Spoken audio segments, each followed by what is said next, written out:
kurang dia tes wes jedan.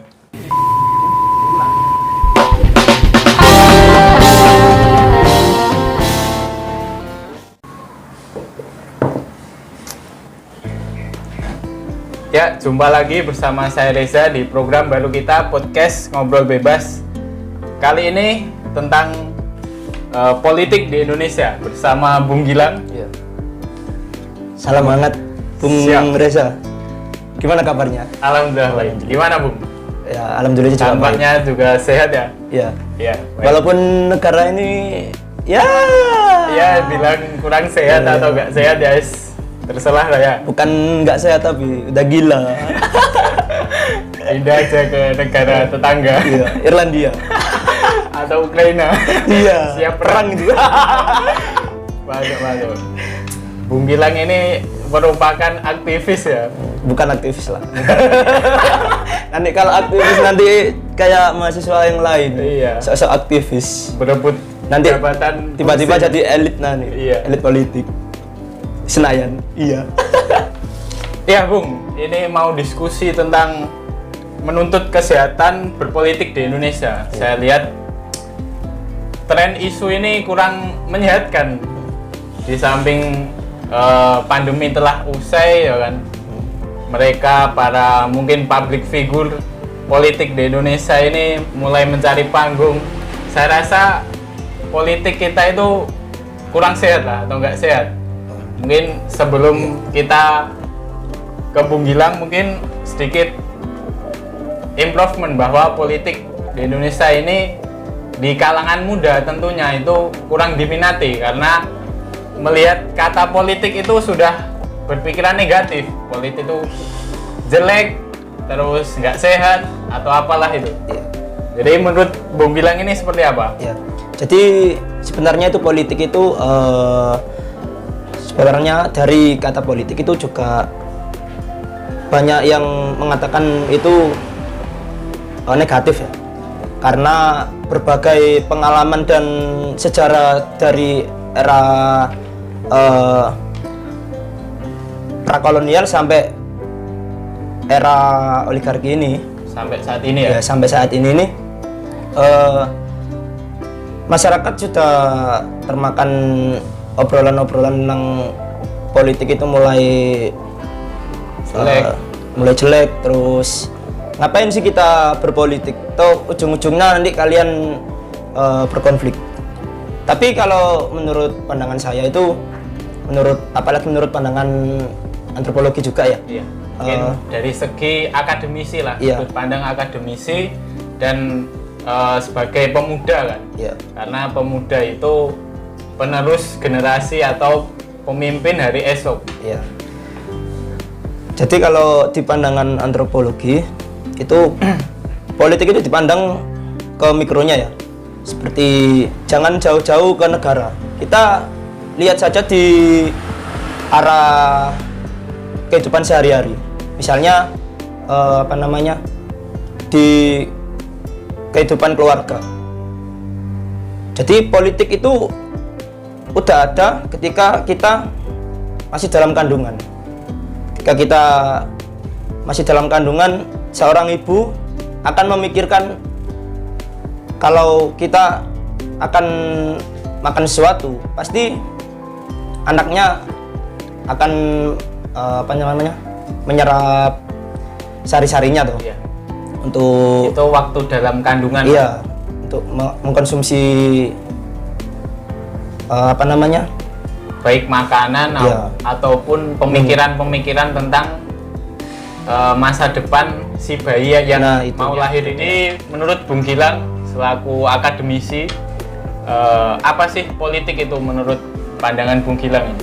Ya, jadi kalau menurut saya itu menurut akademisi, terutama dari segi antropologi itu politik itu tidak bisa kita lepas dari kehidupan sehari-hari. Ya. Jangankan di negara, di keluarga, di kehidupan keluarga itu kita sudah dikenalkan atau mengorientasikan atau mengimplementasikan sebuah politik di situ. Misalkan seorang ayah akan memberikan aturan-aturan yang disepakati bersama oleh keluarganya.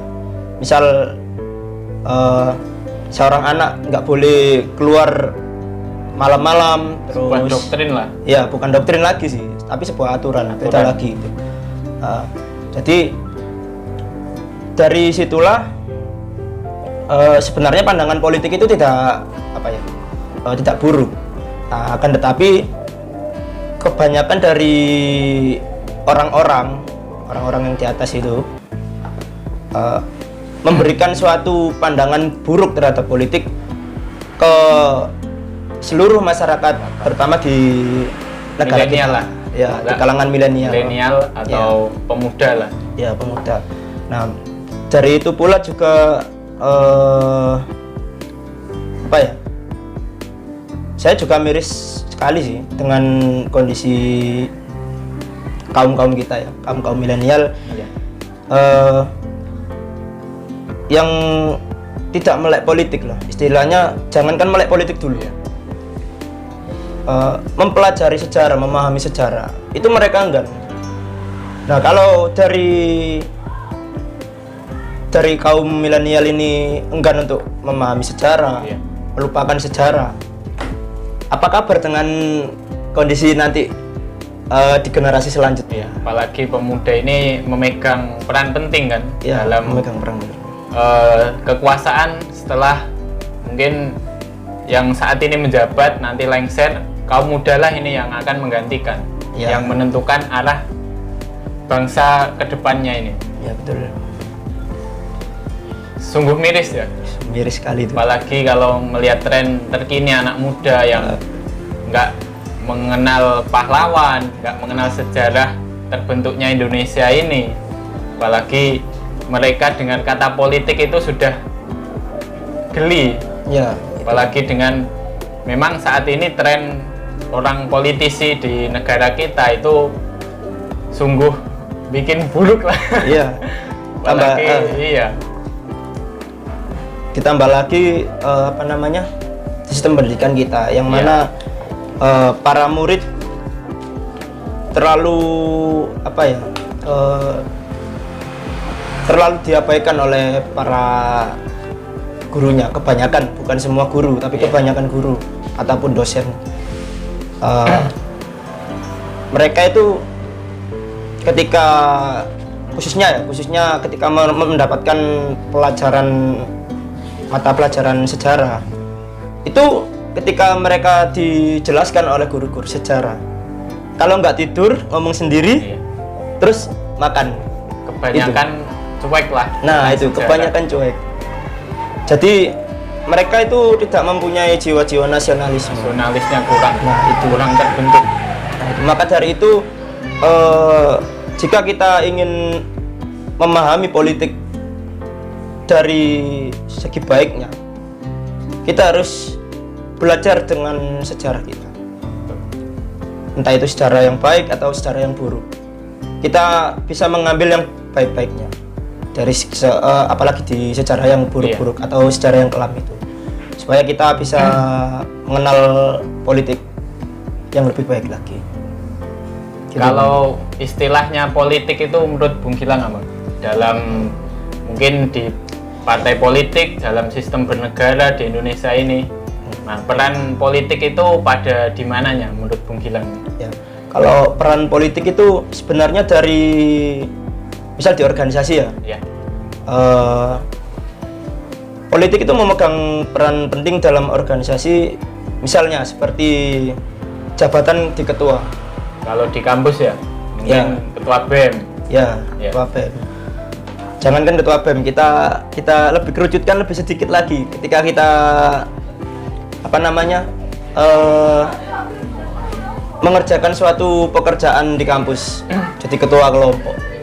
Nah, peran ketua kelompok ini bukan hanya mengatur saja, tapi harus bisa mengelola, terus memanajemen waktu, terus pekerjaan-pekerjaan yang lain, supaya Pertama pembagian pekerjaan sesuai bidang lah. Sesuai bidang dan sesuai apa yang bisa dilakukan oleh kelompoknya, kemampuan. ya, kemampuan di kolektif, dalam kolektif itu sendiri. Itu seperti itu. Baik, kemudian untuk peran politik, mungkin kalau dalam kehidupan sehari-hari kita hidup ini kan kita berpolitik, entah itu dari segi cara bertahan hidup, cara mengambil kebijakan, entah itu dari pendidikan maupun hal yang lain kan. Nah ini tentunya kaum muda ini belum sadar ke ranah situ. Kalau pemuda dari sudut pandang politik itu entah itu ke parpol atau ke penguasaan pemerintah atau politik yang secara kotor korupsi itu. Jadi perannya itu dalam kehidupan sehari-hari seperti apa, Bung? Ya. Ini peran politiknya ya. Iya. Jadi peran politik itu kita harus bisa mengambil sebuah keputusan dan kekuatan untuk meraih sebuah kekuasaan dan kesepakatan yang mana kita sudah dimusyawarahkan secara bersama. Iya. Itu. Jadi memang melalui tahapan-tahapan tersebut ya. Iya. Ya, kemudian kalau kita beralih ke sistem bernegara, peran politik kan untuk mengatur kebijakan atau mengeluarkan undang-undang. Nah, menurut Bung Gilang ini regulasi kebijakan dari politik terhadap sistem bernegara itu seperti apa? Entah pemerintahan dikuasai oleh segelintir orang atau pemerintah mempunyai kebijakan yang utama, yang kuat untuk menghasilkan kebijakan-kebijakan dalam sistem bernegara. Ya. Ini peran politik untuk bernegara ya. Iya, bernegara. Jadi politik itu yang sejatinya adalah untuk memegang kekuasaan untuk mencapai keputusan bersama itu. Iya. Nah, ketika pemerintah dikuasai oleh segelintir orang, maka kehidupan bernegara ini akan menjadi kacau. Nah, sebaliknya, jikalau pemerintah dipegang oleh pemimpin yang bijak, maka kehidupan bernegara itu akan menjadi lebih baik, entah dari segi sosial, budaya, ekonomi maupun politiknya sendiri. Karena saya kira memang pemerintahan yang kekuasaannya di tangan rakyat itulah yang menang kan. Iya, benar. Kalau sistem bernegara politiknya masih ada korupsi, artinya kan di dalam politik bernegara ini masih dikuasai oleh segelintir orang. Iya. Atau yang menguasai atau yang menyeting lah, atau menggerakkan sistem politik dalam bernegara itu. Ya mungkin pandangan anak muda tentang jeleknya politik apakah di situ, menurut Bung Gilang gimana? Kalau menurut saya itu juga seperti itu. Seperti itu ya? Iya. Jadi yang membuat mungkin pemuda milenial ini enggak terjun di politik karena memang dogma atau pandangannya sudah buruk. Ya, sudah buruk. Dan tapi iya, bukan hanya kaum milenial juga ya, tapi masyarakat juga. Masyarakat luas juga gitu. Mungkin sudah muak tentang kebijakan atau sistem yang kurang baik lah. Kurang baik atau kurang cenderung kesejahteraan rakyat kan. Tidak memfokuskan untuk kesejahteraan rakyat, keadilan sosialnya itu juga semakin berkurang dan bahkan kalau menurut saya itu semakin hilang. Iya. Sudah semakin hilang karena ya itu tadi politik sudah dikuasai oleh kaum segelintir orang untuk tujuannya untuk menguntungkan diri mereka sendiri atau kelompok sendiri itu. Mungkin kalau kita lihat kalau realitanya itu kalau menurut Bung Gilang seperti apa? Mungkin undang-undang atau kebijakan apa yang mungkin kurang mensejahterakan rakyat, kurang berpihak pada rakyat. Nah ini sebuah cara atau politik yang tidak menguntungkan rakyat. Iya, tidak berpihak pada rakyat. Itu kalau menurut saya itu contohnya UU Omnibus Law dan beberapa amandemen dari Undang-Undang Dasar 45 itu tadi. Iya. Yang mana dari undang-undang tersebut itu sudah terlihat jelas kan, Iya. apa namanya, kelompok-kelompok oligarki itu memesan sebuah undang-undang ini yang tujuannya untuk diri mereka sendiri dan bukan untuk kesejahteraan rakyat. Bahkan untuk bukan kesejahteraan rakyat juga, tapi juga untuk apa namanya, kondisi lingkungan yang ada di apa namanya negara ini. Mereka tidak peduli, yang penting mereka mendapatkan uang. Apalagi kalau saya lihat draft undang-undang Omnibus Law itu kan memang menindas rakyat juga kan. Parah itu.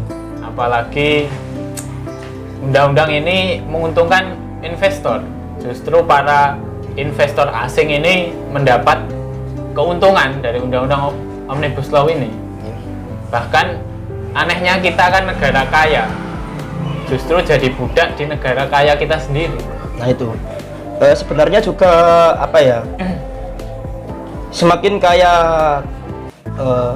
sumber daya kita, itu semakin malas masyarakatnya. Kita lihat dari sejarah dulu, Ya.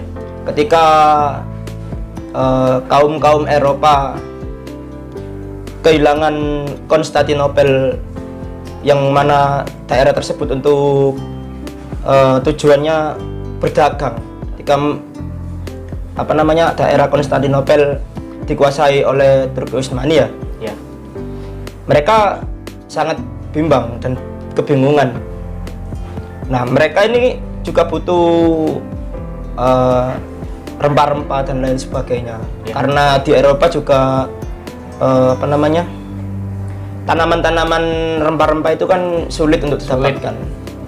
Bahkan ditanam di sana juga nggak tumbuh. Iya, nggak tumbuh karena faktor alam.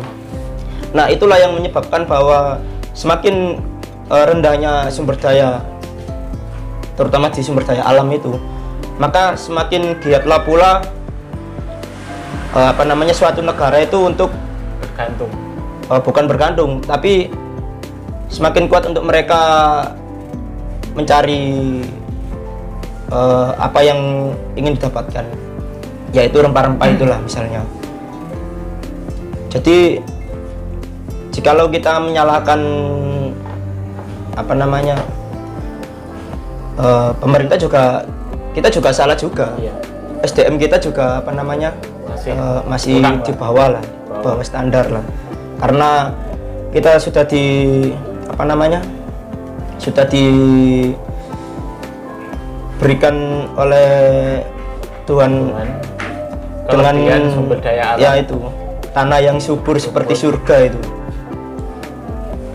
maka semakin malas lah kita. Iya, justru malah kalau kita melihat negara sebelah, negara Korea Selatan yang tanahnya tandus, tapi mereka dengan SDM mereka yang sangat kuat, mungkin artis K-pop yang menduniai, bahkan Korea Selatan itu dengan kondisi tanah sumber daya alam yang menipis, justru dia yang kaya karena dia dengan skill yang dijual, mungkin SDM yang kuat, yang unggul, malah yang kaya SDM-nya, kaya ya sumber daya alamnya malah kurang begitu merasakan. Ya itu. Jadi memang peran SDM sangat penting juga ya. Ya, Di sisi samping lain SDM alam kita melimpah. SDA. Kalau melihat tentang kondisi saat ini, peran pemuda yang enggan berpolitik atau sudah muak dengan politik, justru harusnya peran pemuda ini menuntut kesehatan dalam berpolitik di Indonesia, yang membenahi cara bernegara, cara mengatur sistem politik di negara kita ini. Jadi kita harus jangan malah apatis.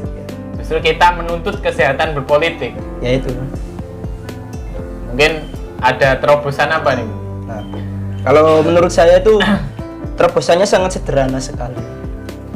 Untuk para pemuda milenial sekarang ya, kuatkan rasa nasionalisme kalian dengan cara belajar akan sejarah yang kita miliki di sini.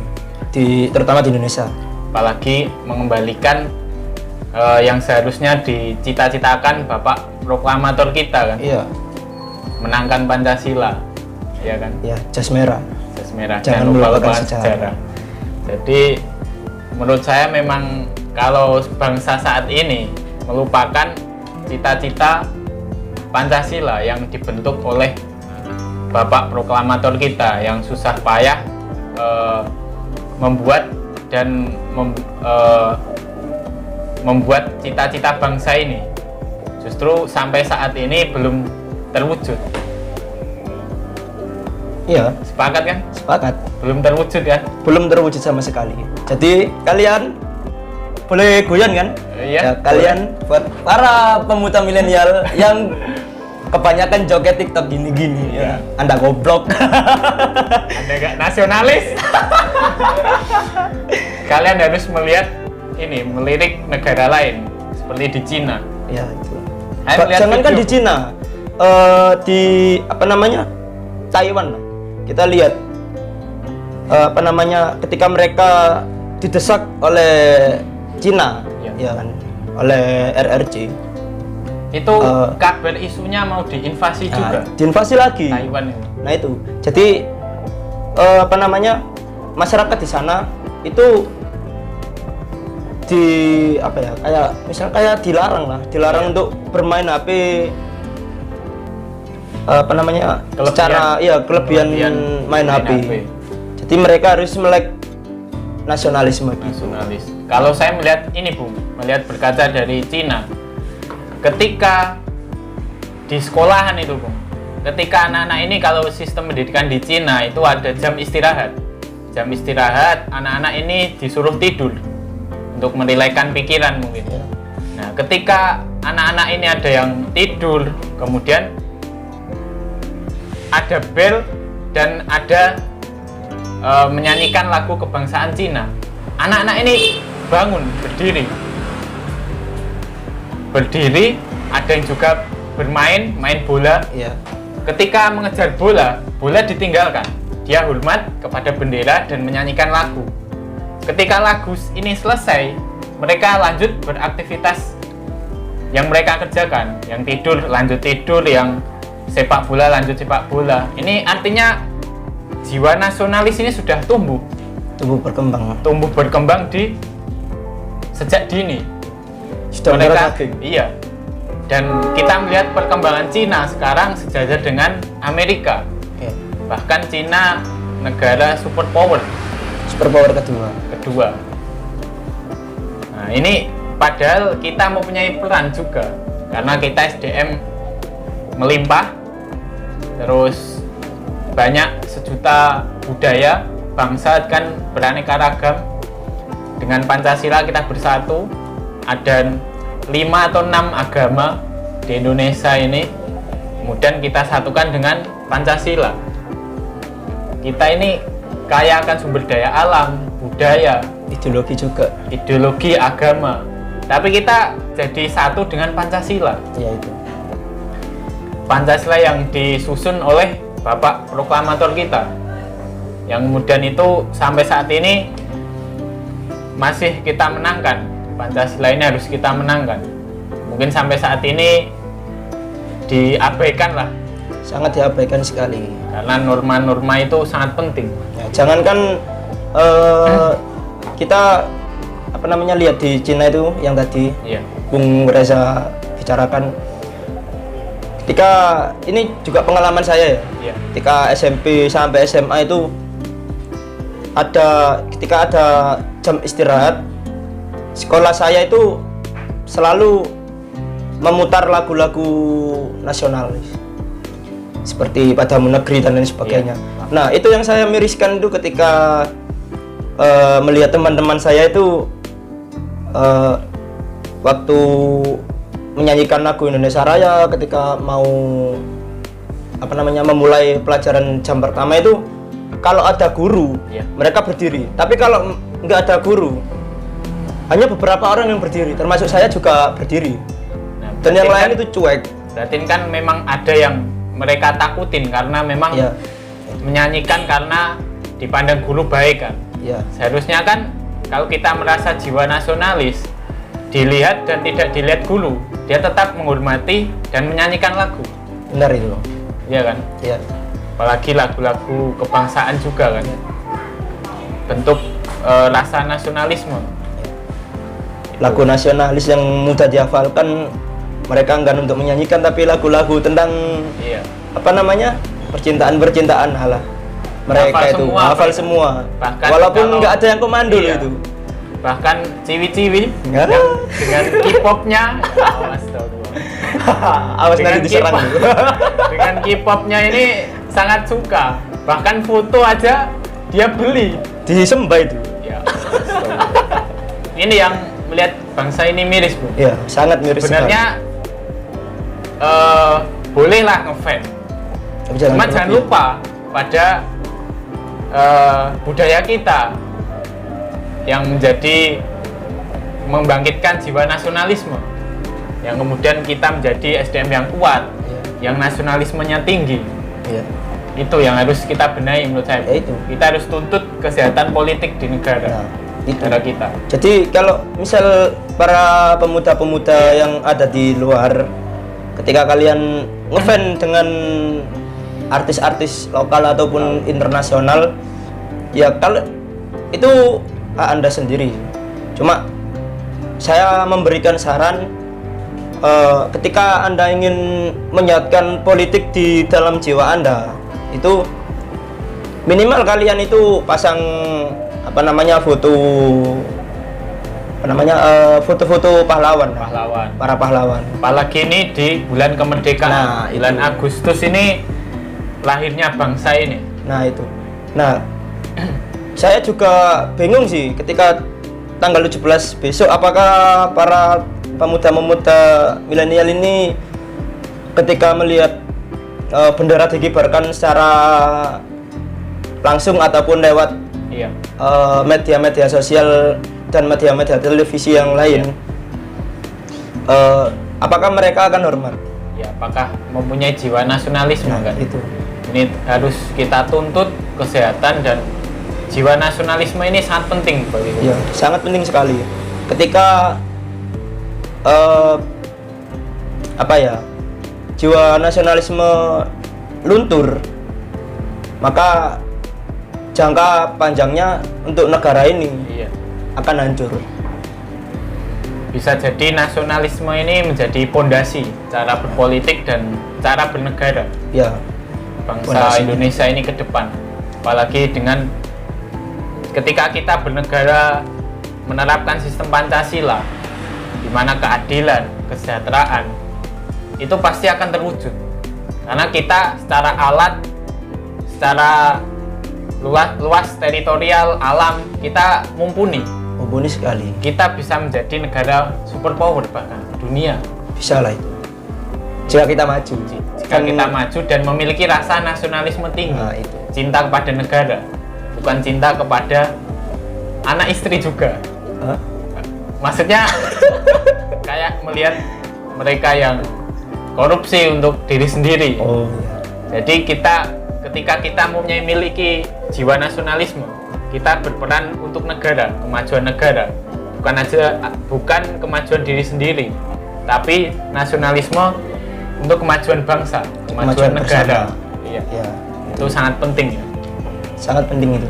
Apalagi kita harapannya dari pemilu ke pemilu itu kan sistem politik, kita harapkan kepada capres atau cawapres itu berharap penuh, masyarakat ini berharap penuh untuk kemajuan bangsa.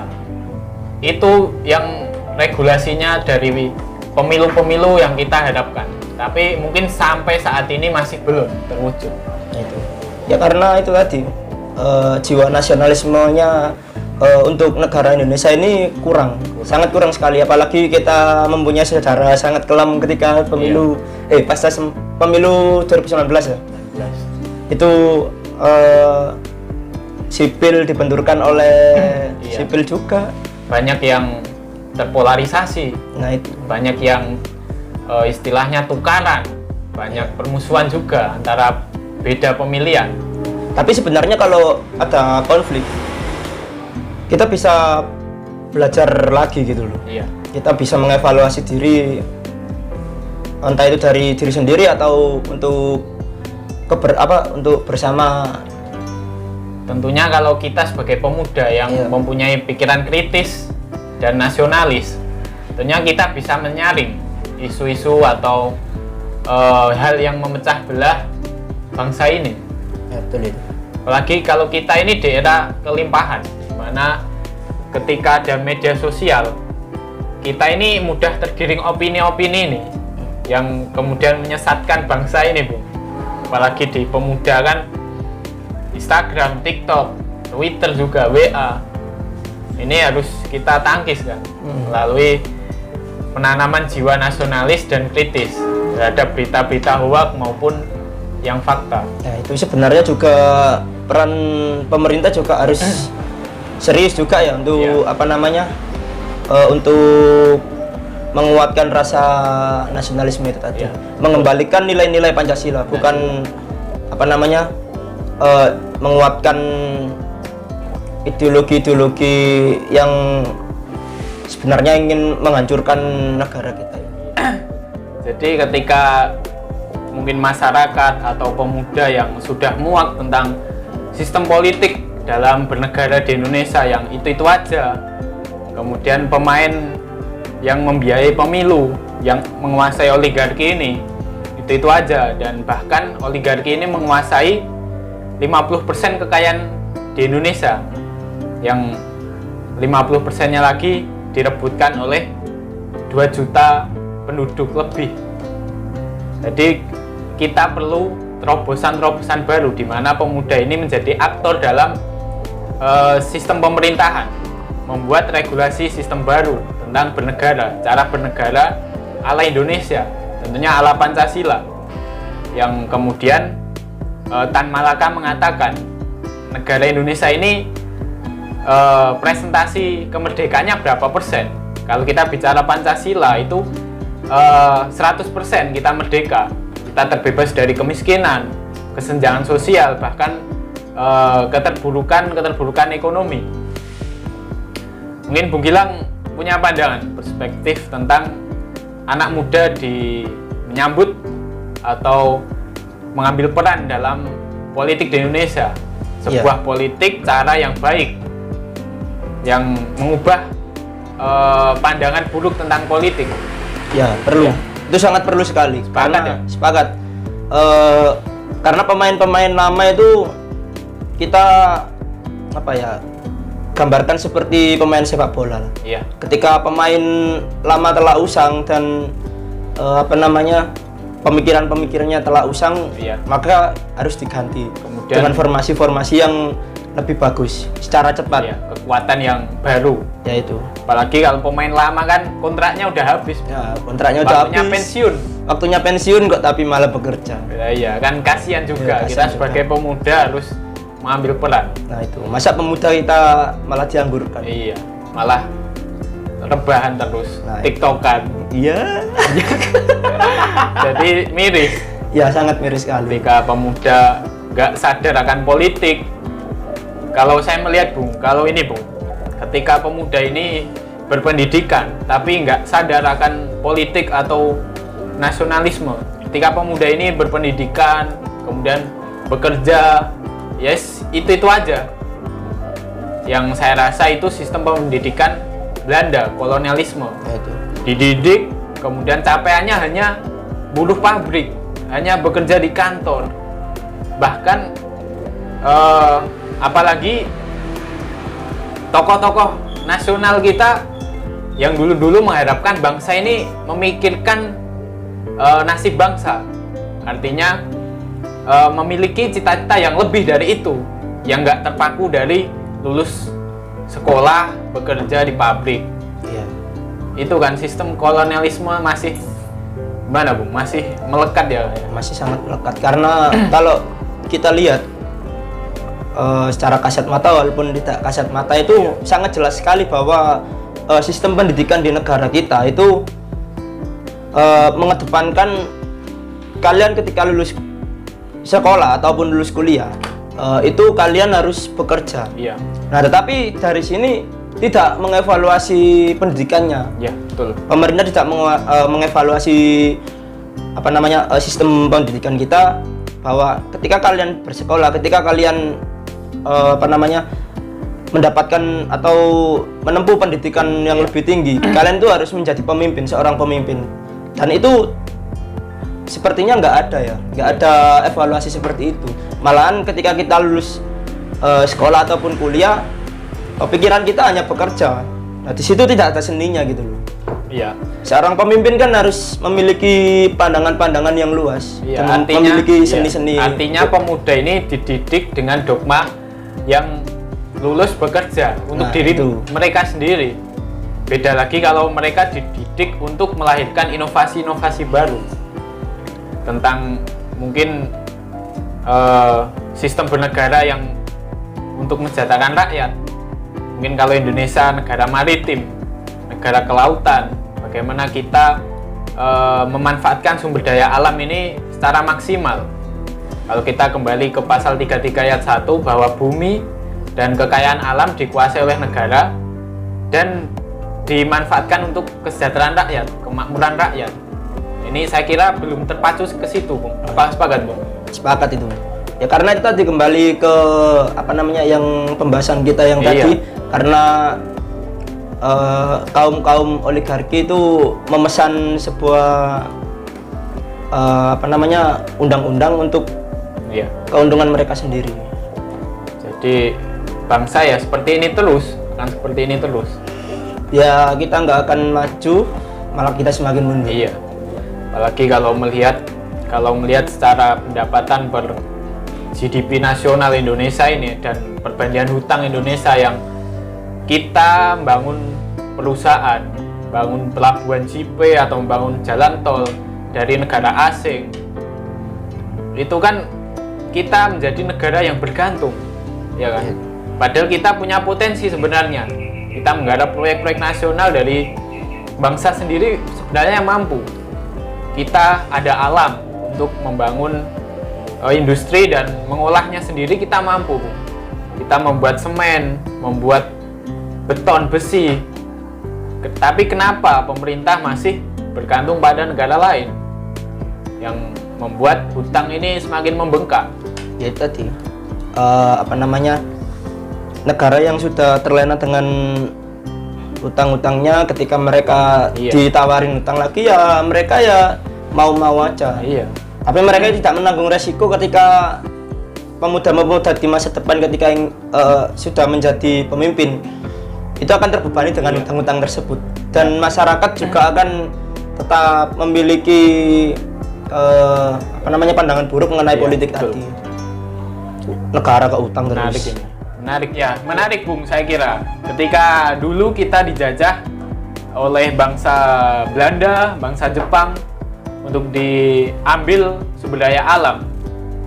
Tetapi saat ini kita dijajah secara pemikiran atau dogma tentang pemuda penerus bangsa ini agar tidak sadar politik, yang kemudian politik ini dikuasai segelintir orang. Nah, hasilnya kan seperti negara yang bergantung pada hutang, nanti bangkrut, tidak bisa membayar. Bangsa ini kan akan hancur. Ya akan dijual di situ. Tinggal sejarah saja. Bahkan penjajahan saat ini lebih ngeri dari dulu, karena secara pemikiran kita diserang, secara psikologi tentang pemikiran dari media-media ini terutama, mungkin perpecahan, kemudian apalagi hutang negara yang semakin membengkak kan. Iya. Itu. Kalau kita melihat negara yang bangkrut kayak Sri Lanka, mereka kan dihimpit hutangnya Tiongkok, yang hutang yang membunga sehingga mereka bangkrut, tidak bisa membayar, proyeknya dikorupsi oleh pejabat sendiri.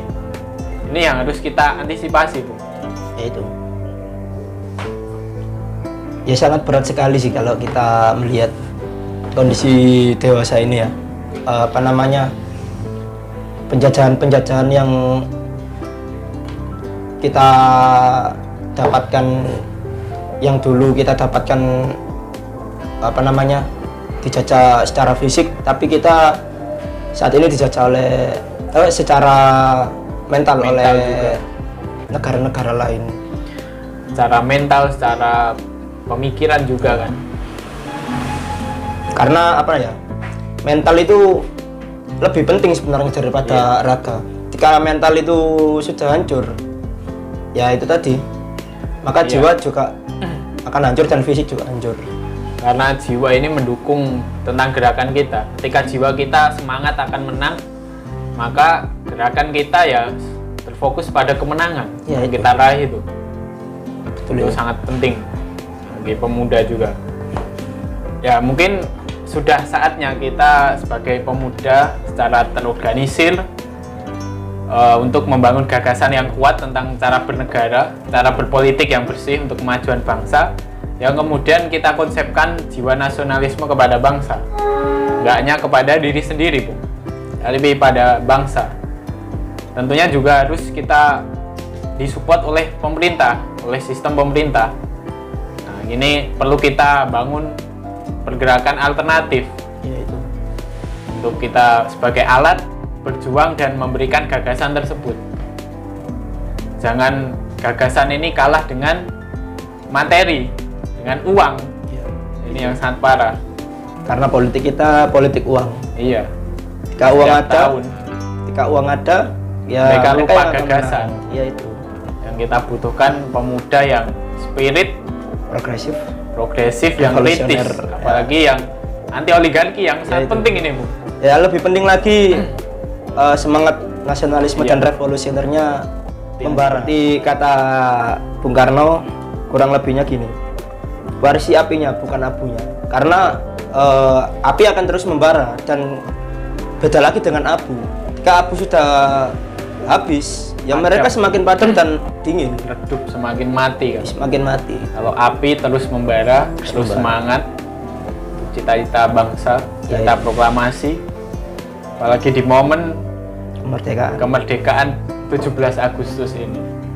Jadi pemuda harus progresif, ya kan? Ya. Hancurkan lawan, ya. Hancurkan lawan dengan semangat nasionalisme kalian. Ya. Haruslah anti oligarki. Ini mungkin perlu, Bung, undang-undang anti oligarki. Perlu sekali. Apalagi gerakan pemuda ini harus anti oligarki untuk menanamkan jiwa nasionalisme. Ya, ya kita juga harus merevolusi pikiran dan mental kita. Iya, Bukan untuk revolusi mental ala Jokowi ya. iya, betul. Kalau kita berkaca pada sejarah kan gerakan mahasiswa era Orde Baru yang demonstrasi besar-besaran, kita harus berkaca itu. Sejarah sudah mengajarkan kita, Bung. Iya. Gerakan-gerakan sejarah, gerakan-gerakan pergerakan dan perjuangan dari masyarakat luas, khususnya dari mahasiswa seperti kita ini ya. Iya, Harusnya kita semakin kuat karena adanya sejarah itu. iya. Dan harus lebih bisa apa namanya belajar dan mengevaluasi diri kita sebagai mahasiswa. Iya. Karena apa namanya di era reformasi yang dikorupsi ini pergerakan apa namanya pergerakan mahasiswa itu Mahasiswa. pecah. Terpolarisasi tersebut, Nah, Bung. itu. Kebanyakan apa namanya makan hasil proyekan lah istilahnya. Iya, mungkin di samping lain mahasiswa itu terbujuk oleh mungkin kekuasaan atau jabatan. Itu. Dan mereka itu gila ini loh, apa namanya? Gila jabatan. Dan menurut saya itu buat apa kalau kalian itu mendapatkan jabatan tapi kalian tidak bisa apa namanya mengemban amanah itu dengan baik. Iya. Yang mengembalikan semangat-semangat dari organ-organ bawah ini kan. Nah, itu. Organ-organ yang kita organ-organ yang kita bangun dari pendidikan awal kan. Ya itu. Padahal seharusnya dari organ bawah pendidikan ini melahirkan inovasi baru untuk bangsa ini. Tuh. Mungkin terakhir ada statement dari Bung Gilang untuk sistem politik, menuntut kesehatan politik di Indonesia. Sudah saatnya sehat ini, Bu. Ya, kita harus sehat ya. Iya. Sehat akan jasmani maupun rohani, dan Betul, siap. sehat akan pikiran-pikiran dan politik kita. Jadi tanamkan rasa nasionalisme kalian, terus belajar akan sejarah dan menangkan Pancasila. Satu lagi yang berpikir kritis, Bu. Ya, berpikir kritis juga perlu. Karena semakin hari ini banyak isu-isu muncul yang spontan, pemuda ini percaya, padahal itu hanya hoak. Pengalian isu. Iya, apalagi pemeran-pemeran buzzer yang menghancurkan persatuan ini ya. Nah, itu. Padahal kita harus secara terorganisir bangun persatuan kan, wujudkan pendidikan gratis, kemudian menangkan Pancasila kan. Iya, itu. Seperti kata Bung Karno juga. Mungkin itu pembahasan menuntut kesehatan berpolitik bagi kaum milenial, kaum pemuda. Kita harus bangkit. Tanya kaum muda, masyarakat Indonesia, bangsa ini harus terorganisir, peduli terhadap nasib bangsa. Karena suara rakyat adalah suara Tuhan.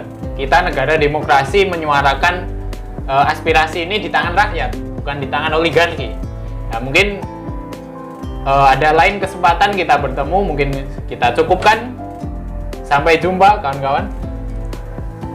Semangat. Terima merdeka. kasih, Bung. Siap. Semangat untuk merdeka. Siap, merdeka.